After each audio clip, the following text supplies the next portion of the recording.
Estamos de volta com os assuntos discutidos pelas comissões parlamentares de inquérito. Um terreno ao lado do antigo lixão de Itaoca, em São Gonçalo, está recebendo despejo de resíduos. A denúncia foi feita pelo Instituto Estadual do Ambiente durante a audiência pública da comissão parlamentar que apura a permanência dos lixões no estado. Os deputados perguntaram a autoridades do município de São Gonçalo que contrapartidas foram oferecidas com o fechamento do lixão de Itaoca e a construção do aterro sanitário. Pela Lei Nacional dos Resíduos Sólidos, a concessão de licença ambiental para a construção do aterro só poderia ser feita se a área do lixão fosse recuperada. A previsão era de que a comunidade de catadores recebesse da empresa responsável pelo aterro sanitário, a Rastec, 40 casas populares, uma creche e uma praça para lazer. O terreno deveria ser coberto por vegetação e a coleta seletiva deveria ser implementada numa parceria da prefeitura com a Rastec. Os moradores de São Gonçalo, através da prefeitura, pagam para enterrar o lixo no seu próprio município. Diferentemente do que nós observamos lá em Resende, através da TV Alerj, que o município não paga para enterrar o lixo porque está dentro do seu próprio município. Nós vimos isso de perto lá em Seropédica, nós vimos isso de perto também em Itaboraí. Nenhum desses municípios onde tem aterro sanitário, a prefeitura paga para enterrar o lixo. Exclusivamente, penso que é só uma questão só direcionada a São Gonçalo. O único município que paga é o município de São Gonçalo. E paga um valor de mercado. Se nós pagar 50%, mas paga quase R$58 a tonelada do lixo, que dá uma média por mês de R$2.750.000 por mês. A Secretaria de Planejamento fez o levantamento de uma área que é próxima a essa área da Fazenda dos Mineiros, só que a infraestrutura local não é muito boa. O gasto vai ser muito grande e vai envolver outros setores que vão ter também um gasto imenso para colocar água lá nesse local onde seriam construídas 50 casas. Estamos agora levantando uma área mais próxima de Itaoca, a Secretaria de Planejamento está fazendo isso, para assim que essa área for publicada e levantada, desapropriada ou não, sendo uma área do município, a gente construir as casas. No caso, a Rastec construir as casas. O município provém o terreno e a Rastec constrói as casas. Representantes do INEA, responsável pela fiscalização das medidas compensatórias em São Gonçalo, disseram que o chorume do antigo lixão tem recebido tratamento adequado. O antigo lixão do São Gonçalo ele está sendo recuperado. A nossa dificuldade é ir ao local e fazer essa fiscalização com mais rigor, com mais frequência, devido ao problema que a área está tomada por bandidos e o carro do INEA está proibido de entrar nessa área. Mas numa das últimas vistorias que nós fizemos, nós constatamos que está sendo colocado lixo numa área contígua ao lixão. O lixão não funciona mais, então algum caminhão entrou, está entrando e está lançando lixo naquela região. É uma situação parecida com o que acontecia antigamente no lixão que foi fechado. E nós ainda temos muita dificuldade de fazer essa fiscalização ou fazer esse impedimento. Não há como ficar naquela área ou apenas fechar aquela área porque outra será aberta do lado. Então a única forma que está sendo colocada aqui é uma outra, talvez o controle, certamente o controle para que os caminhões não entrem mais naquela região. Todos os lixões do estado do Rio, todos que nós frequentamos, todos que nós tivemos presentes, todos tinham lixão contíguo, não é responsabilidade de ninguém.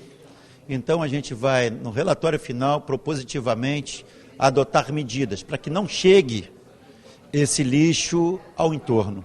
Então a propositura vai ser no relatório final.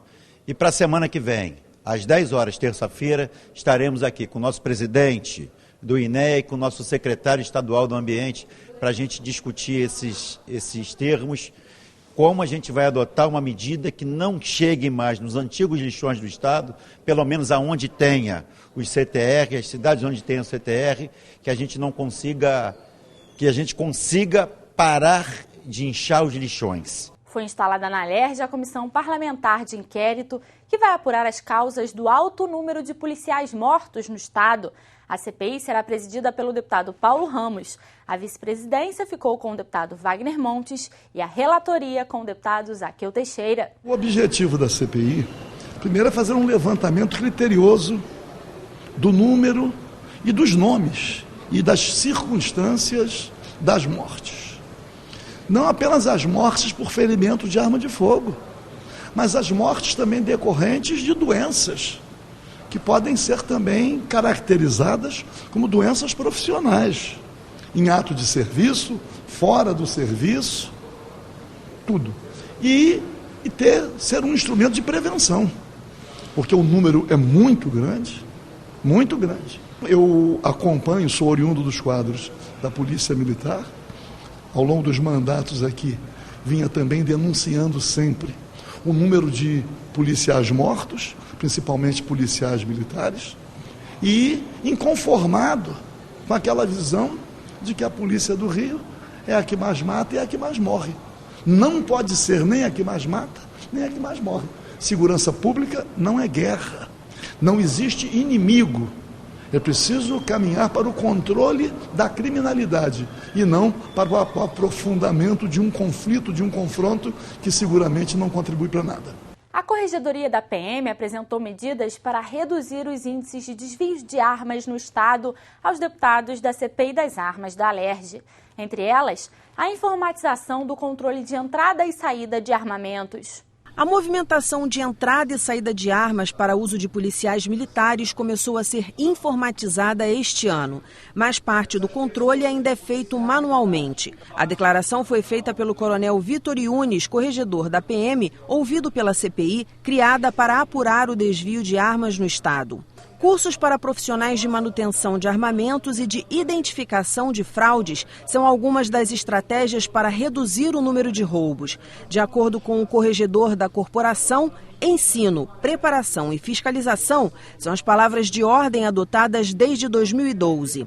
Ele afirmou que os desvios diminuíram e que o inquérito, instaurado há 3 anos, ainda em andamento, apura falhas no controle logístico de material bélico. O coronel informou ainda que o sistema que monitora o uso de armas começou a ser informatizado este ano. A nossa intenção com a informatização, com o controle dessas reservas, é tornar que esse risco seja cada vez menor. Temos ambições? Temos. De quê? De tornar as reservas mais controladas, com imagem, com gravação, e eu quero crer que nós vamos avançar em razão disso aí. O presidente da CPI das Armas confrontou um relatório com os números dos roubos entregue à Comissão Parlamentar de Inquérito com os divulgados por uma matéria publicada no jornal O Globo. Ele também ficou surpreso com a forma como é feito o controle da movimentação do uso de armamentos. O que me chamou a atenção foi que, apesar da CPI de 2011 ter pedido a informatização, a numeração, o rastreamento, a declaração do corregedor, e nós vamos, na sequência da CPI, verificar isso, é que até esse ano ainda persiste o sistema manual. Uma outra questão relevante é que essas 457 armas dizem respeito de 2011 para trás. O número é muito maior do que esse, porque nesse próprio relatório que nos chegou, há pelo menos 160 armas de 2013, 14 e 15, inclusive fuzis, inclusive nas UPPs, na Maré, no Alemão, etc. E das empresas de segurança privadas, de 2011 para cá, há o desaparecimento de 850 armas, apenas de 2011 para cá, segundo o dado que chegou agora da Polícia Federal, que é quem controla o armamento. Então vejam que essa CPI não é sobre a PM, é sobre PM, Polícia Civil, Sistema Penitenciário e firmas de segurança privada. A Comissão de Representação da Alerj, que discute a revisão das tarifas de pedágio no Estado, se reuniu com o subsecretário de Transportes e com os diretores das concessionárias Rota 116 e Via Lagos para saber qual a legalidade das tarifas cobradas. O presidente da comissão, o deputado Zito, questionou o fato de a concessionária Via Lagos cobrar o dobro do valor do pedágio nos fins de semana. A via, que tem pouco mais de 57 quilômetros de extensão, é a única no país que tem este tipo de cobrança. É inadmissível, inaceitável que nós fiquemos de braços cruzados com o pedágio da Rio Lagos, que tem essa cobrança especial, específica, talvez a única do Brasil, que tem um preço nos finais de semana, passando de 10 e pouco para 17 e tanto. É inaceitável, nós iremos brigar contra isso. Já entrei no Ministério Público pedindo a suspensão dessa cobrança até que o mérito seja julgado e não irei parar enquanto não conseguir uma justa cobrança de pedágio em nosso Estado.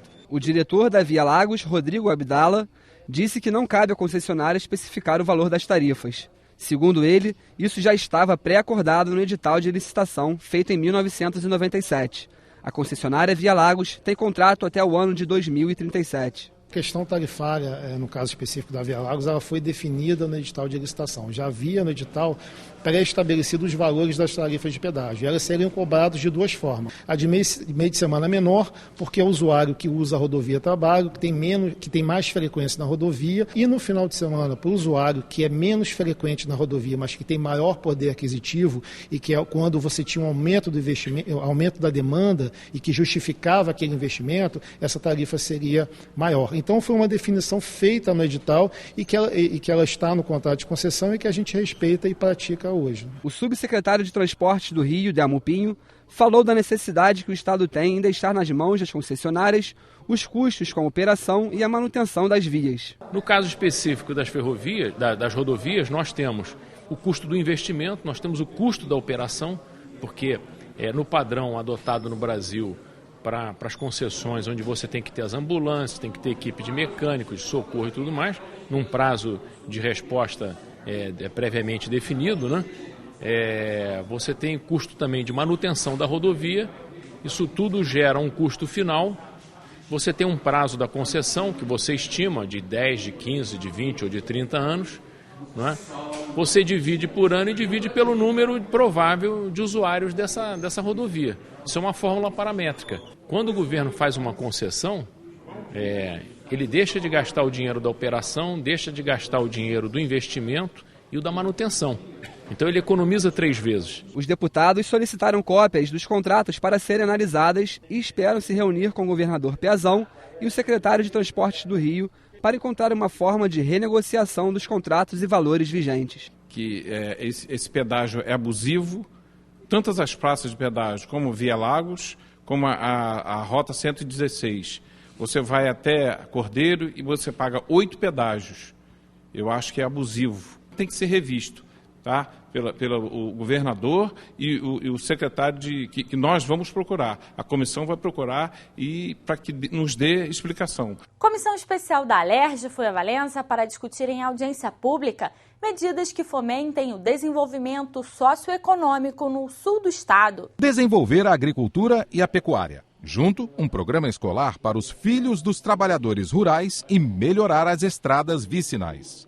A Comissão Especial da Alerj foi a Valença para discutir em audiência pública medidas que fomentem o desenvolvimento socioeconômico do sul do estado. A posição geográfica da região, perto de São Paulo, o maior centro consumidor do país, dá aos produtores a oportunidade de aproveitar a rodovia Presidente Dutra para escoar a produção, tanto para o Rio como para a capital paulista e municípios vizinhos. Rio de Janeiro e São Paulo representam mais da metade do PIB, essa grande região, mais da metade do PIB do Brasil. Então as oportunidades, elas existem, precisam ser desenvolvidas considerando esse aspecto, os 2 maiores polos consumidores do país. A produção de hortigranjeiros, o cultivo de flores e o turismo rural são vocações naturais da região.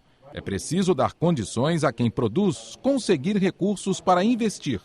Mas a atenção tem que estar voltada para a crise hídrica. Nada de desperdício. A irrigação por gotejamento, como é feita por Israel, essa sim que preserva a terra e economiza água. Vai ter que ser implementado.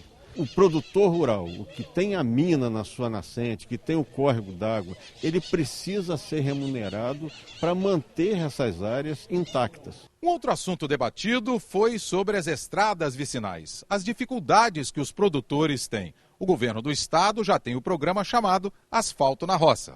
Esse programa é um programa que ele é um avanço, uma melhoria, uma progressão do programa Estrada da Produção.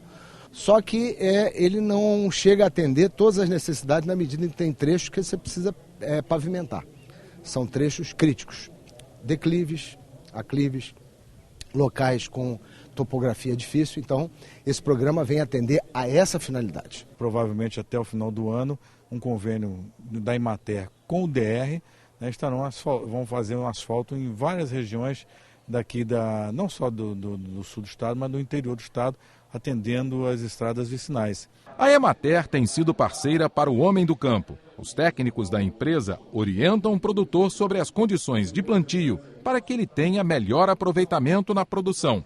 Este trabalho é desenvolvido em parceria com as prefeituras. Nós não ficamos apenas no discurso dizendo o que eles têm que fazer. Nós dizemos a eles o que eles têm que fazer, estruturamos um projeto para a propriedade dele como um todo e doamos ou antecipamos o recurso para eles, ou repassamos o recurso para eles, recursos não reembolsados para eles executarem aquilo que nós, em conjunto com eles, definimos o que era melhor para a sua propriedade. Sem dúvida, né? Um papel importante que a Emater, a Secretaria de Agricultura de um modo geral, vem desempenhando no estado do Rio de Janeiro. E aqui na nossa região, sul do estado, que é uma região que tem um potencial grande na agricultura, vem recebendo esses incentivos, esse trabalho da Emater. 2 outros assuntos também foram destaque: a melhoria da telefonia móvel e as condições para os filhos de agricultores terem mais facilidade de acesso às escolas. Na minha condição de deputado, eu tive a satisfação, de aprovar a lei no final do ano passado, foi sancionada pelo governador. Essa lei hoje norteia a nossa atuação